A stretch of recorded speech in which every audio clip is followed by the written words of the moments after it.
যখন আপনি বিপদে পড়বেন আপনার আশেপাশে আপনার কেউ থাকে না, তখন সবাই আপনি আপনি হলে যায় ফেরাউন, আর সবাই হলে যায় ফেরেস্তা। আমার নাটকের সেটা আসলে আমি সবসময় ওরা হিরো হিরোইনকে যেভাবে দেখি সেভাবেই দেখেছি। আর তিথিকে নিয়ে কখনো আমাকে বলে না যে ভাই তিথিরে নেন। আমি যখন আমার প্রডিউসার ডিমান্ড করছে যে ওই জুটিটা ভালো যাচ্ছে, এর লাগে ভালো যাচ্ছে, যখন অহনার সাথে কাজ করছিল আমি অহনারে নিয়ে করছি জাহির আলভি। যখন তাদের দুজনের সেপারেশন মানে জুটি ভেঙে গেছে, তখন অহনার লগে অহনার আর্টিস্ট নিয়ে কাজ করছি, আলবির সাথে আলবির জুটি কাজ, মনে করেন আমি সামুদ্রিক সমী নিয়ে কাজ করছি। তারপরে ইয়ার লগে কী বলে সামিয়া সামিয়া অথৈর লগে নিয়ে কাজ করছি। তারপরে এই তিথির লগে দুইটা কাজ করা হয়েছে, ও মিহির সাথে কাজ করছি। তো তার মানে আমি সবসময় একটা হিরোর সাথে এক নায়িকা নিয়ে কাজ করার পক্ষে না, আমি সবসময় একটু ভেরিয়েশন চাই। তো সেক্ষেত্রে আলবিকে আমার কাছে মনে হয়েছে যে আজ হিরো হিরোইন যেভাবে তারা আসে যায় ওইভাবেই আসছে। আর ব্যক্তিগতভাবে কেউ কি দেখাই করে? কখনোই কেউ সামনাসামনি কাউকে দেখায় কোনো কিছুই করবে না, সবাই ফ্রেন্ড সার্কেল। আর মিডিয়ায় কাজ করতে আসলে হিরো হিরোইন ডিরেক্টর সবার এক একটা পরিবার হিসেবে হয়, পরিবার কাজ করে। তো আমাদের পরিবারে কেউ খারাপ হোক সেটা আমিও কাম্য না, আর এটা কেউ কাম্য না। এই বিষয়টা আসলে আমি বেশ কিছু রিল এবং দেখেছি যে এই কিছু এখান থেকে কিছু মেয়ে আছে যেটা আলবির লগে কাজও করছে, আবার কাজ দেয় নাই দেখা সে রিকোয়েস্ট করছে, মেসেজও করছে, এবং তার সাথে শুটিং সেটে ঘষাঘষিও করছে। তো সেই মানুষটা আবার দেখা হলো যায় তার বিপক্ষে লিখতেছে। তো আমরা আসলে এমন একটা জাতি, যখন আপনি বিপদে পড়বেন আপনার আশেপাশে আপনার কেউ থাকে না, তখন সবাই আপনি আপনি হলে যায় ফেরাউন, আর সবাই হলে যায় ফেরেস্তা। তো আমি গতকালকে একটা স্ট্যাটাস দিয়েছি যে স্বামী স্ত্রী যখন সুখী দাম্পত্য থাকে তখন একজনের কাছে আরেকজন ফেরেস্তা, আর যখনই তাদের মনোমালিন্য হয়, বনিবনা হয় না সংসারে, তখন একজন আরেকজনকে ফেরাউনের থেকেও বেশি ভাবে। তো এই জায়গাটা আসলে ভাবা উচিত, কিন্তু তার মানে এই নয় যে আপনি আত্মহত্যা করবেন। আত্মহত্যা তো এটা আসলে আমাদের কাম্য না, এবং এই দুনিয়াতেও হয় না, ওই দুনিয়াতে আপনি তো এটা কোরআনেই আছে।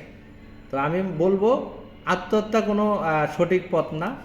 আপনি আর আমি যতটুকু আরেকটু জেনেছি, যেটা ইকরা একটা বিশাল ওমেন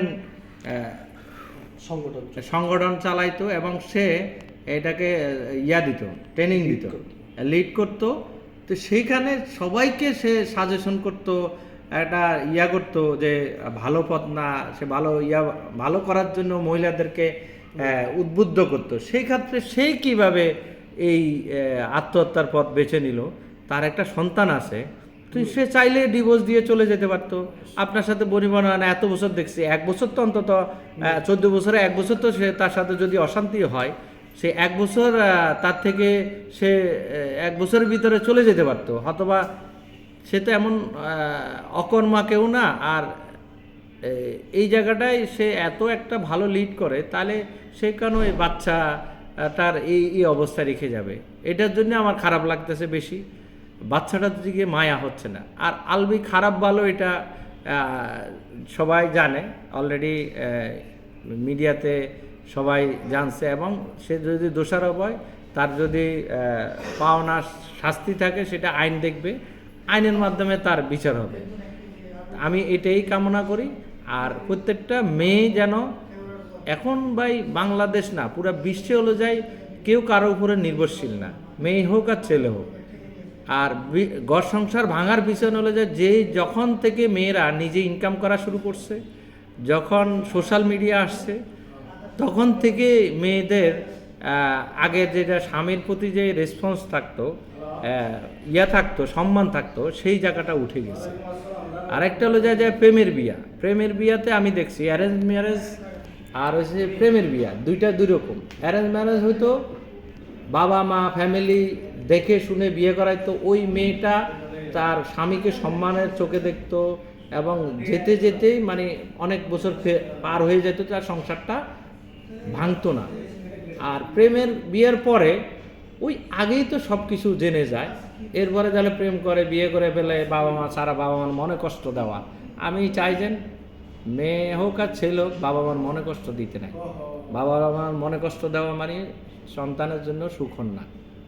তো ও ও বাবা মার সাথে বিয়ে করছে, মানে বাবা মার মনে কষ্ট আমার মনে হয় দিয়েছে। তো বাবা মা পরে মেনে নিছে, সেটা জানি। আবার ইকরার বাবা মাও তো ওরা সেপারেশন, তো তারা যদি হইতে পারে, তুমিও তো ওইটা। আর মা যদি এত কিছু জানে, তো মা ওই মেয়েটাকে কেন নিয়ে গেল না?